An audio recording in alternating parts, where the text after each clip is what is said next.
It was a quiet Thursday afternoon when Simon Chen, a self-identified accidental hero, found himself tangled in the most bizarre incident of his life. The sun hung low, casting a golden hue over the local grocery store, and Simon, tall, lanky, and perpetually late, was finally making his way down the aisles, hoping to get home early for once and enjoy a long overdue night of peace. But as always, life had other plans. Simon wasn't the type to enjoy the company of others. Social events were more his mother's thing. His personal space was his sanctuary, and the local grocery store, despite its fluorescent lights and the unmistakable scent of processed cheese, was as close to an adventure as he ever got.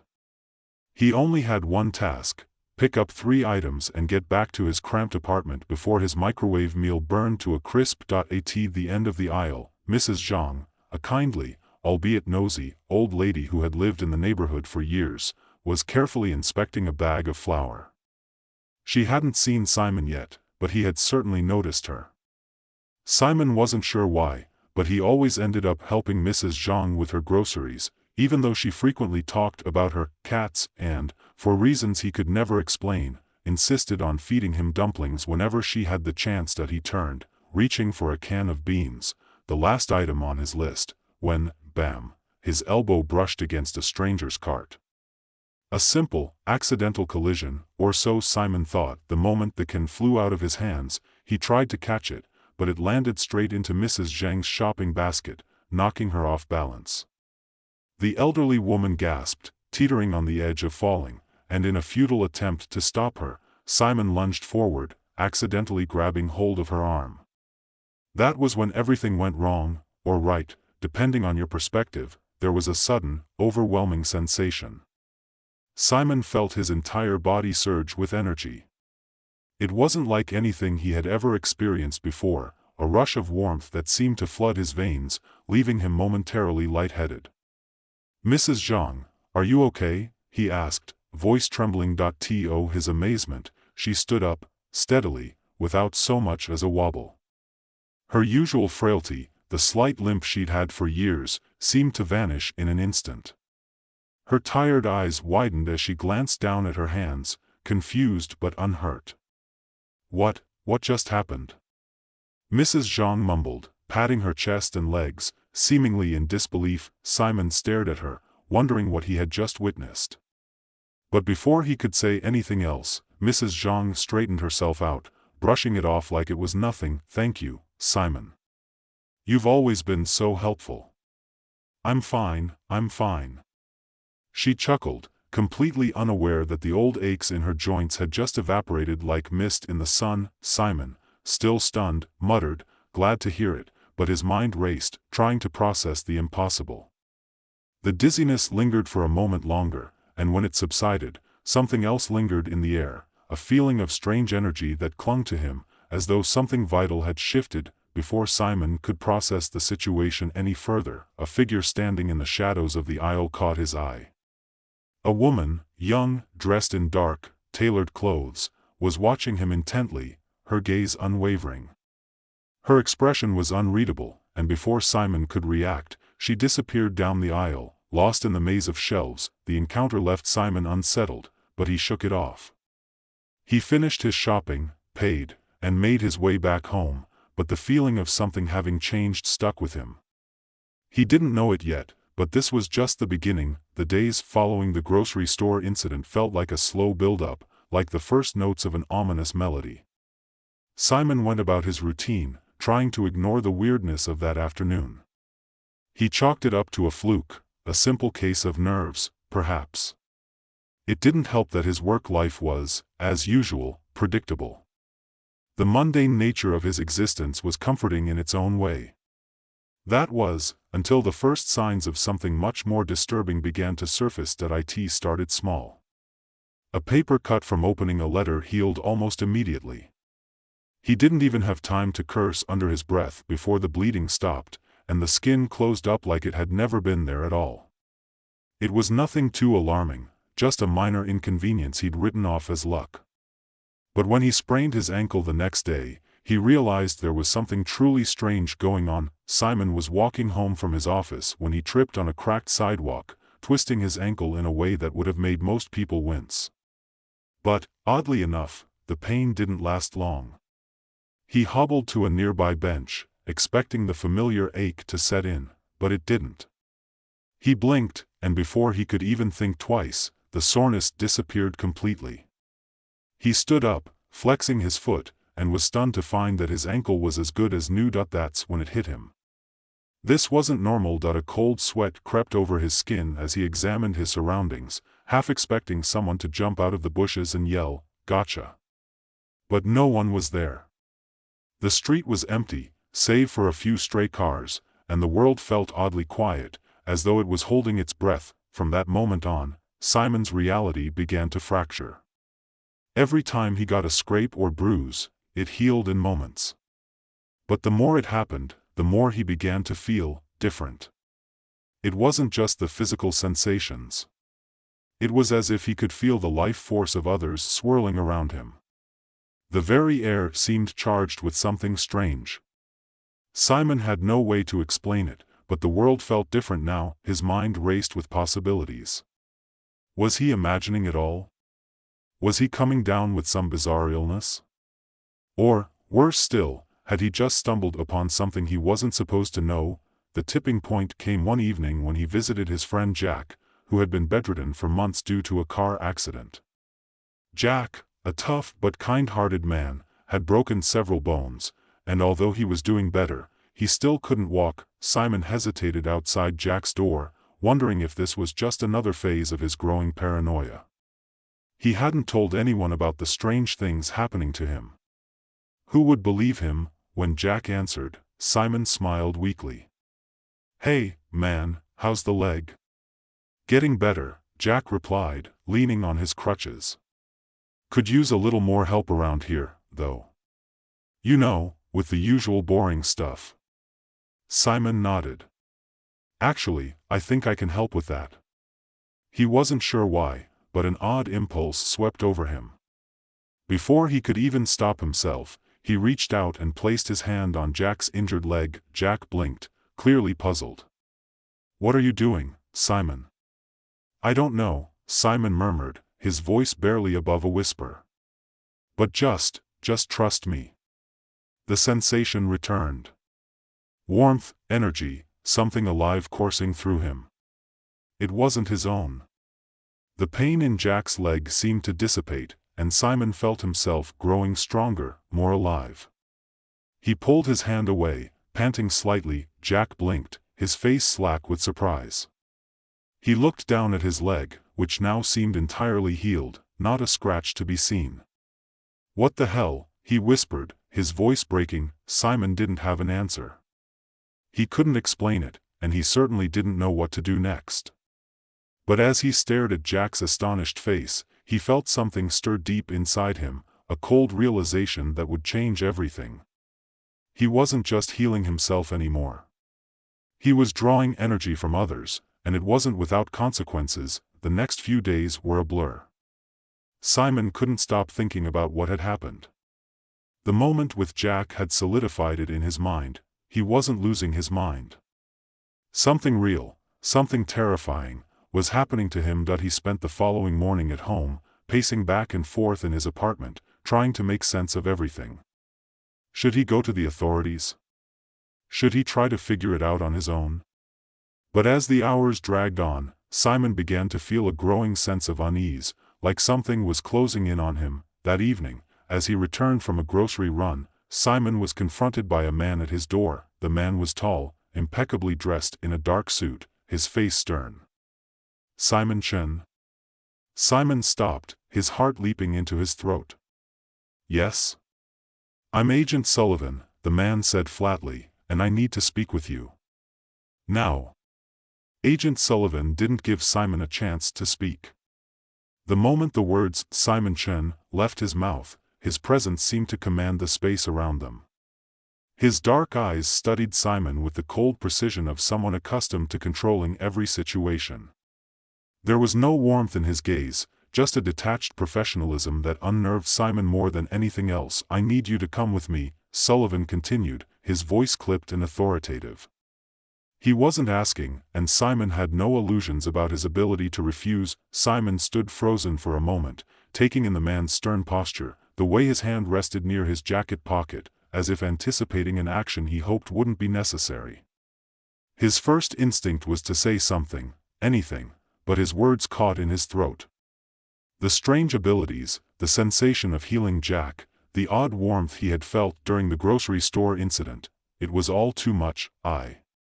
I'm sorry, but I don't know who you are, Simon stammered, his voice shaky but trying to maintain a sense of control.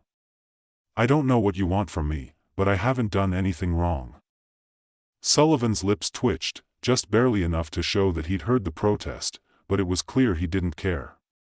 You may not realize it, Mr. Chen, but you are a serious security risk. What you did, with Mrs. Zhang, with your friend Jack, it's not just strange. It's dangerous. Simon's heart skipped a beat.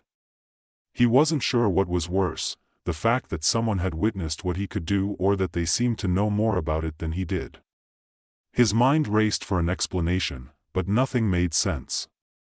If someone knew about his abilities, they were either lying or they had somehow been tracking him. But how? He hadn't even told anyone about it. I didn't ask for this, Simon muttered, trying to buy himself some time to think. You don't have to ask for it. That doesn't change the fact that it's happening. Sullivan's voice softened for a moment, a flicker of something that might have been pity, but it was gone before Simon could get a read on it. You are being hunted, Mr. Chen. And if you don't come with me, you'll be hunted a lot more aggressively. The last words hit Simon like a punch to the gut. He hadn't thought about it that way, hadn't considered the full scope of what was at stake. His body may have healed faster than anyone could explain, but there was something much darker to his power, something that might not be as innocent as he had hoped. Worse yet, there were people who clearly didn't think it was innocent at all. A sick feeling settled in Simon's stomach, and for a moment, he couldn't decide what to do. He could run. He could try to escape, but where would he go? Would he ever be safe again? 1,000 questions flooded his mind, but they all collided in one crushing wave of realization. Simon didn't have a choice. All right, Simon said, his voice barely audible as he turned and stepped away from the door. I'll go with you. The drive to the government facility felt like an eternity. The sterile white walls of the car felt suffocating. Agent Sullivan had given him no real explanation for where they were going, only that they needed to talk in a safe place. As they sped through the city, the streets seemed to blur into a sickly haze, each passing moment more unsettling than the last. Simon wanted to ask more questions, but the words wouldn't come. He was still too shaken from the encounter. Finally, they reached a building that looked nothing like any government structure Simon had seen on TV. There were no logos, no clear signs. It was as if the place had been built to be invisible, an unmarked fortress with thick concrete walls and razor wire fences surrounding it. The parking lot was almost empty, save for a few black SUVs and the occasional shadow of a figure moving in the distance. Sullivan didn't wait for Simon to say anything. He simply motioned for him to follow and led him into a stark hallway, illuminated only by cold fluorescent lighting. There were no windows, just a narrow, clinical space that made Simon feel like a specimen being observed. As they walked, Simon couldn't shake the feeling that every step he took was echoing louder than the last, as though his every move was being recorded, analyzed, and catalogued. At the end of the hallway, Sullivan led him into a small, windowless room. The door clicked shut behind them with an ominous finality. There was only a metal table between them, 2 chairs, and a single camera overhead. The entire room reeked of tension. Sit, Sullivan ordered, his eyes never leaving Simon's face. Simon hesitated for only a moment before sitting down, his hands folded nervously in his lap. He tried not to let his nerves show.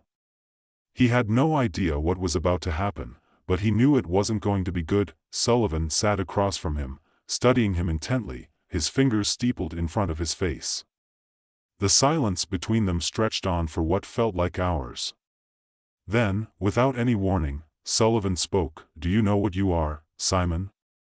Simon blinked, unsure how to respond. What do you mean? Sullivan's gaze didn't waver. You're not just a man who heals quickly. You are a threat. A weapon. You don't understand the full extent of what you can do.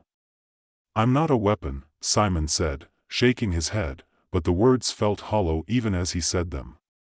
He could feel the truth of what Sullivan was saying, something deep in the pit of his stomach that gnawed at him. He wasn't just healing others.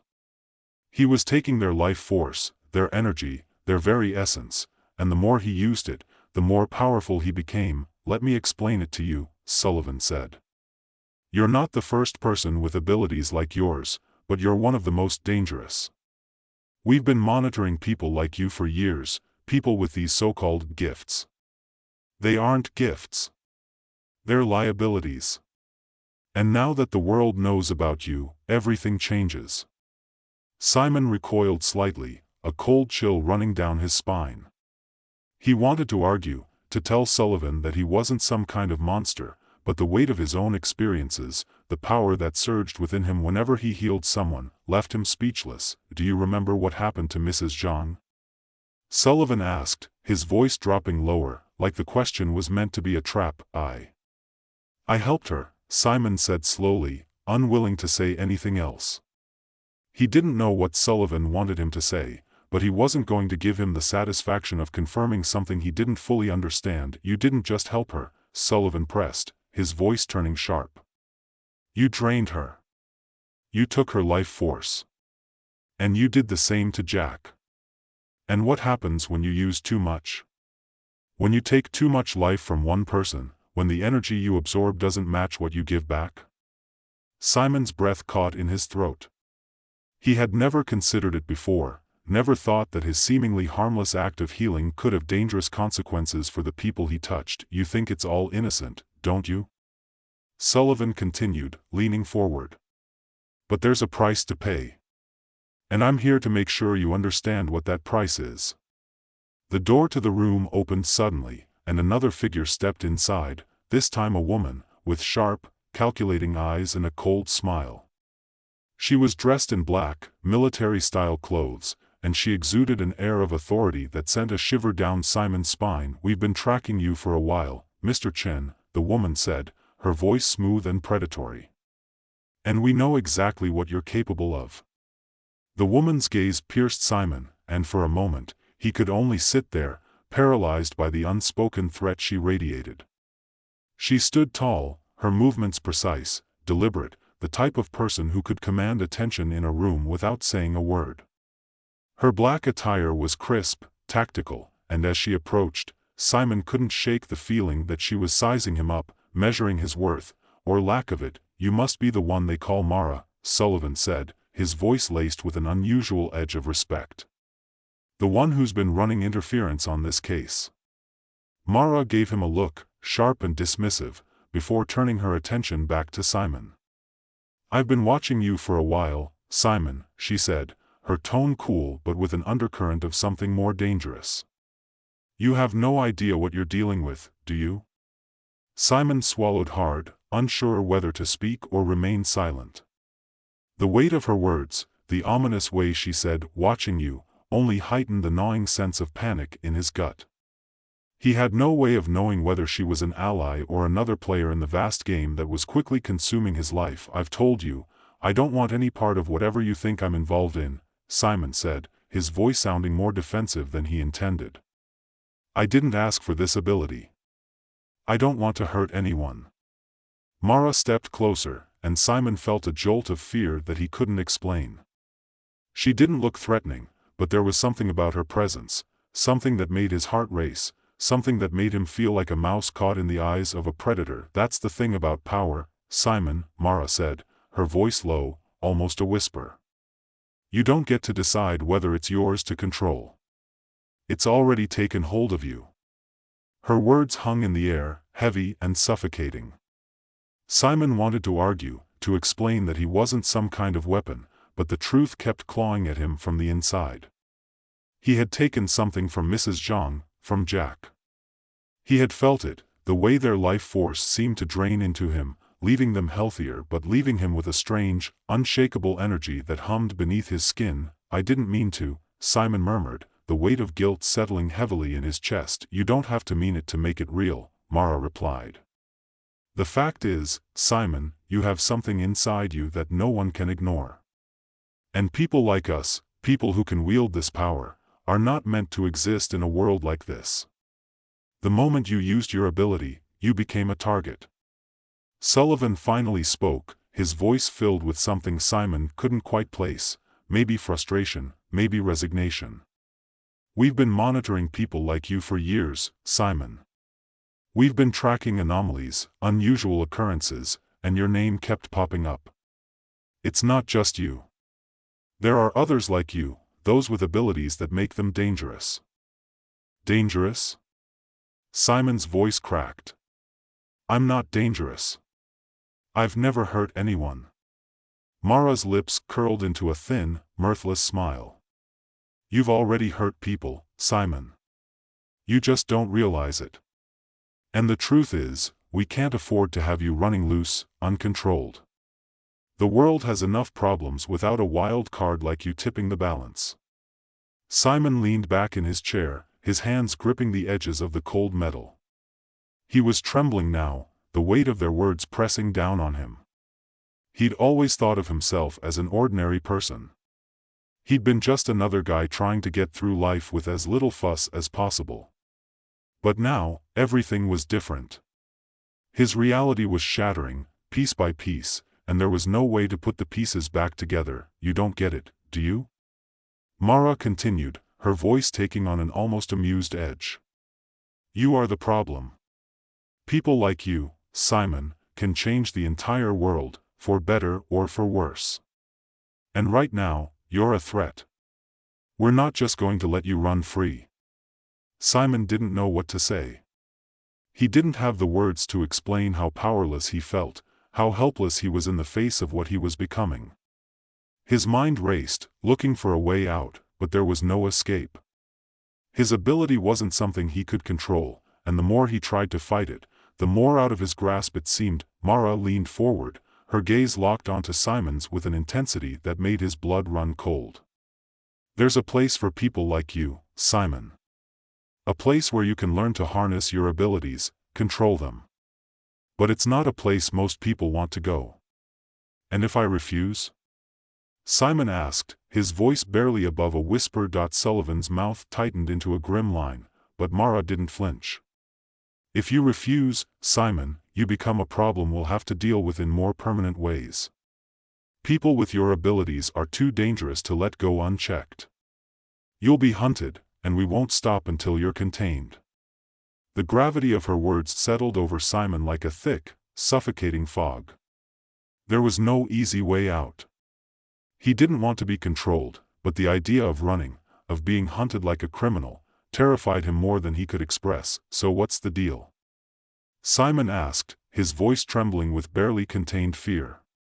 "You want me to come with you, give up everything I know, and become one of your experiments? Or what?" Mara straightened, her eyes narrowing. "You'll be trained, Simon. In control, in focus. You'll learn how to use your power without risking the lives of those around you. Or we'll put you down. Your choice." Simon felt a rush of emotion, anger rising from somewhere deep inside him. "You're talking about control," he spat, "but you don't understand. You don't know what it's like to have something inside you that you can't stop. I didn't ask for this. I didn't want it." The words spilled out of him, and for the first time, Simon wasn't sure whether he was speaking to Mara or to himself. Mara's eyes softened for a fraction of a second, but then they hardened again, her expression unreadable. "I understand more than you think. This isn't a choice for you, Simon. This is survival. If you want to stay alive, if you want to keep your humanity, you'll come with us. We'll help you control it. Or, like I said, we'll stop you before it's too late." A long silence passed between them. Simon's mind was a whirlwind, each thought colliding with the next, until he couldn't think straight anymore. He had never felt so alone, so small, so powerless, and then, as if on cue, his phone buzzed in his pocket. Startled, Simon reached for it, pulling it out with trembling hands. He didn't recognize the number, but something about the sudden interruption, something about the call, made his heart skip a beat. Without thinking, he answered it. "Hello?" A voice crackled through the speaker, distorted, but the words were clear enough. "Simon, we need to talk. You've been marked." Before Simon could respond, the line went dead. He stared at the phone in his hand, his thoughts racing. Who had called? What did it mean? And why had it come now, of all times? He couldn't shake the feeling that this wasn't just a coincidence, that whoever had called him knew something that could change everything. Mara watched him, eyes gleaming with quiet understanding. "Looks like you're not the only one who's been watching, Simon. The game's only just begun." And just like that, the ground beneath Simon's feet shifted once again. He was no longer just a man trying to live a quiet life. He was a player in a much larger game, one that would determine not only his fate, but the fate of everyone around him. The world had changed. And Simon had no choice but to face it.